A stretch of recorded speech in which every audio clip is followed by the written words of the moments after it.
sometimes people have what it takes, but they haven't recognized it yet. Just go forward. So what do you need to do? How do you stand out? So what you need to do is be that person that's different and is bigger than you think. Rise from the ashes and fly like the phoenixes that you are. Okay.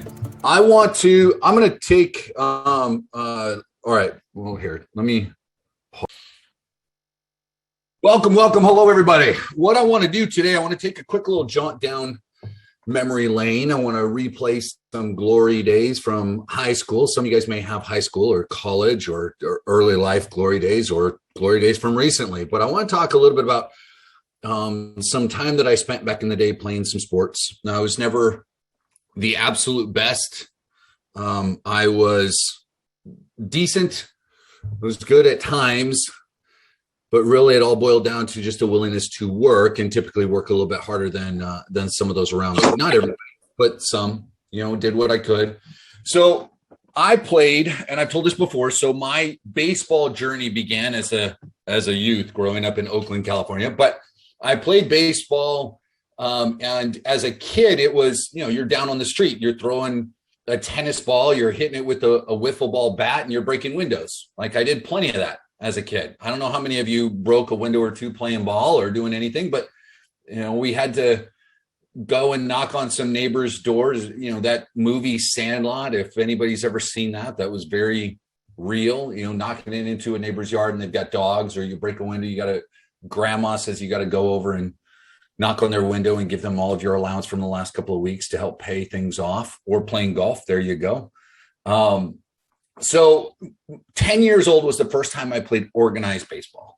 And that year, I've said this before on a call, but that year I wasn't great. I went into it with all sorts of ideas and a big ego, and was humbled very, very quickly. I spent more time that year striking out and getting hit by pitches than I actually did hitting the ball.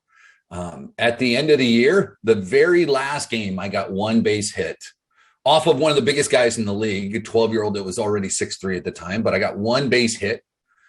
But during the year, I got hit on 5 different occasions by a pitch, meaning I was 5 times as likely to be hit by a pitcher than my bat actually making contact and going fair, right? Not real great. I spent that whole fall, winter, spring before the next year, I spent it practicing. I tied up a ball in the front yard to a rope, and I would go out and I would swing and I would swing and I would swing and just hit it over and over, and it would spin around the tree and come back, and I would hit it and spin around the tree, and I would spend hours and hours and hours doing that. The next year, I did okay. I made the all-star team. I had the 3rd best batting average in the whole league. Totally changed. Very first game, I had 3 base hits already, 3 times better than the year before. And I never looked back. So 11-year-olds, 12-year-olds, 13, 14, 15, I played ball and I enjoyed it. And it was great. And we played a lot of games. If you're not familiar with baseball, there's a simple method. You go up, you try and hit a ball that's about that big and it's traveling anywhere. I mean, as a kid, not nearly this fast, but as an adult, major leagues, they're throwing anywhere between 85 and 105 miles an hour, right? And you have it's something in the neighborhood of a quarter of a second to make the decision on where the pitch is going to be, how it's being thrown, how you want to swing, how you're going to hit the ball. It's much more difficult than people think. It may not be super exciting to watch unless you really enjoy it. But what a lot of people, what makes the highlights are grand slams and home runs, right? When the bat hits the ball and it just jet rockets off of it into the stratosphere and it just flies away. Now, I had a few home runs in my day, was blessed to hit a few in key moments and key games and all-star games and everything else, a couple of game winners. But what really makes the difference throughout the year aren't those home runs, and it's not the grand slams. It's the base hits, the singles, the doubles. When you get to first base or you get to second, it's the RBIs, it's the sacrifice flies, it's the ability to bunt, it's getting a walk in the opportune times and paying attention. Now, why is this important? Right? The greatest hitters ever, even if you don't know anything about baseball, there's a good chance you heard of a guy named Babe Ruth, right? Over the course of the last 20 years, you heard of Hank Aaron was before that, but you heard of Barry Bonds. Some people have heard of Mark McGwire, and it turned into, a case of steroids and everything else, but these are the big home run hitters. But if you look back through history, the guys that had the most base hits that absolutely saw their way into the Hall of Fame were guys that had singles and doubles. Pete Rose, Ty Cobb, and some others that were a lot like that, right? Derek Jeter, who's more recently, saw his way up on the hit list, didn't necessarily have nearly as many home runs as a lot of the other guys, but he had the base hits. There was consistency, and it saw them to the Hall of Fame, and they're recognized as some of the best players to ever play the game. Now, what I see too often in business, and what I see too often with members or people that I've worked with over the years, Tony Gwynn, absolutely, Hartley, a dude that walked more than he ever struck out. Just amazing how well that guy did. And it was just, where could he hit the ball where people weren't? It was consistency.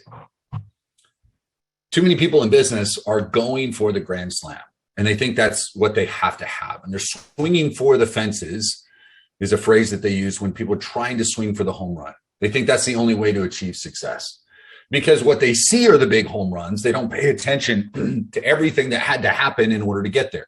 They're not noticing all of the little base hits. They're not noticing the thousands and thousands of swings that take place on a tee where the ball is sitting stationary, or where there's no ball at all, or there's not even any bat. I can't tell you how many times I would stand in my room or in the hallway, and I would have my hands, or sometimes just my lead hand, and I would practice just coming straight down like that, thinking, my coach's words at the time, who had been a Major League Baseball player, and he would talk about taking the knob of the bat and driving it through a ring just straight down, and then turning your hips and turning your wrist, and thousands and thousands of times. So when the time came that a bat was actually in my hand in front of a pitcher, if the pitch was there, I could turn on it because I'd already done it so many times. And so when those moments came and the pressure was there and bases loaded, bottom of the seventh inning, right? We're down by a couple of runs. Yeah, your heart is beating, but you've already done it over and over and over again. And I wasn't worried thinking, man, I've got to hit a home run. I've got to hit a grand slam. I just wanted to put the ball in play because I knew I could hit it hard enough that there'd be a good chance that we could get a run. And we just had to keep things moving. If you're feeling overwhelmed, it's probably because you're walking up to the plate in business, or you're thinking you've got to hit a home run. You need a grand slam. It's got to happen now. I got to have these runs come in. I've got to win the game. This is the last shot. In reality, that's not the case. What wins the game are all of those swings that happen throughout and what happens before. So I want to show you a couple of things right there, and we'll talk about those. Okay. So some thoughts on easy wins with productivity, so you can stop overthinking. Quit trying to hit those grand slams. Okay. Every grand slam major success that you see was built off of micro commitments. It's the small things consistently performed. Small and simple things, by small and simple things, are great things brought to pass. The ability to complete and do well, deal with the day-to-day monotony of daily tasks is an underdeveloped superpower, right? I've said that before. So everything you see was built off of micro commitments. Number two, follow through on those micro commitments destroys talent or people with more resources like money, contacts, or experience. So if you see some of these members and people are just rocking and rolling, look, guys, I don't care if someone is more talented at marketing than you. If you're willing to follow through on the micro commitments, then you will overcome whatever obstacle is there. And it will always outwork people that just happen to have talent and are relying on that. Next, completed simple micro commitments solve the complex problem or the vision. If you're trying to figure, I just can't see it, I can't think about it, I can't do it, just start doing the little things.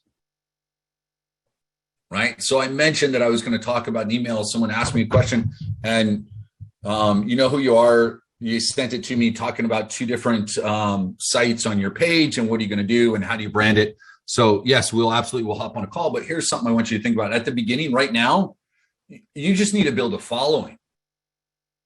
And you're going to build a following by putting out content.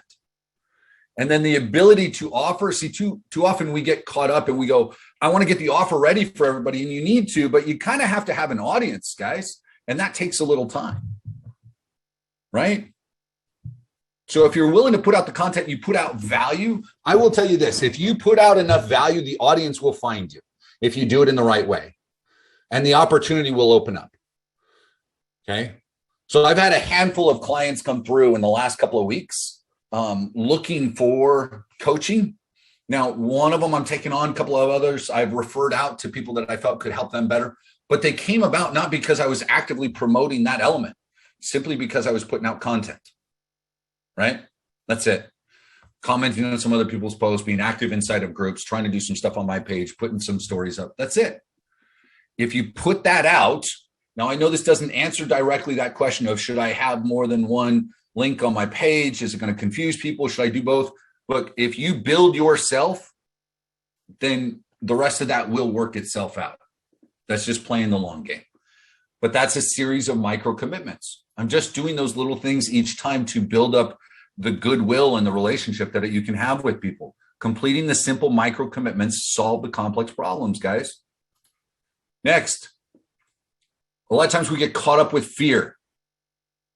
Fear can be the driver of the follow-through on the micro commitments rather than the handbrake that it is for the grand slam and home run attempts. Fear can be the driver of the follow-through on micro commitments rather than the handbrake that it is for the grand slam or home run attempts. Meaning, after my 10-year-old season, after every season thereafter, there was that little bit of fear of not wanting to be like I was that first season, striking out all the time, right? And so I practiced. That fear drove me to complete the micro commitments, right? Every day I did something. When I first started with restoration, things didn't go a certain way. Like I had a conversation with someone that led me to put more time and effort into building myself than I ever had before, because the fear of the inability to provide for myself and my family, instead of shutting me down and leaving me at someone else's leisure, beholden to someone else's whims, some job or career that would make every decision that I made dependent on somebody else, instead of pushing me in that direction, what it did is it pushed me to make the micro commitments and follow through on my studies and my learning and my growth. Whereas if you walk into a scenario and you haven't performed the micro commitments, that fear will be overwhelming. You won't do anything. Are we all here? Is everybody on board with me? Can I get a hallelujah? There you go. I just want everybody to kind of understand, if you're overwhelmed by this, just start small and do something a little bit each day, and it works itself out, right? So fear can be the driver of the follow through micro commitments rather than the handbrake that it is for the grand slam and home run attempts. Okay. Next. And really here, this is the question that I want you to answer. I'm going to give you in just a second, but I want you to think about something. Look, you're going to accomplish a lot more through movement and through these micro commitments than you ever will simply through thinking about it in the meditation. As powerful as meditation and affirmations and everything is, you have to follow through with action. You've got to put in the work in order for those things to come to pass. So here's the question you need to ask yourselves, ladies and gentlemen. What are your daily micro commitments that you'll swing at without overthinking? What are the things that you're going to do each and every day so that you don't get weighed down in fear and overthink things? When it comes to this business, it's fairly simple, right? It's editing a few emails so you've got that ready. Maybe it's writing a few emails because some of you guys are already starting to build a list. So maybe it's posting on your Facebook or inside of some groups. Maybe it's very targeted, direct, messaging that you do. Maybe some of you are looking to establish, some mentors or others there that you can kind of follow and start to build a relationship with. So you're going to add some value. Maybe it's a phone call each and every day, or listening to a training each and every day. It's reading your book and then applying what you're learning. There is a handful of ways that you're going to learn something, guys. You're going to do it through School of Hard Knocks. You're going to learn it through the experience of others, or you're going to learn it through teaching and sharing. You've got to make the commitments to do what you need to so that you can learn it and so you can apply it. So today, create that list. Micro commitments. What do you need to do? Okay. Look at what you need to do long-term, short-term, figure out for yourself, because no one else can really make this list. Each one of you is unique and wonderful and amazing as long as you follow through. I mean, you're already unique and wonderful and amazing, but you're not going to let the world see it unless you follow through. On that note, sit down, make your list today. Find a way, no matter what is going on, no matter how much fear is there, you can start chipping away at it little by little, because the fires will burn, the flames will be there, but you guys can rise up from the ashes, fly like the phoenixes that you are, and go out and be fantastic. Go have an awesome day. I will see you guys soon. Sometimes people have what it takes, but they haven't recognized it yet. Just go forward. So what do you need to do? How do you stand out? So what you need to do is be that person that's different and is bigger than you think. Rise from the ashes and fly like the phoenixes that you are.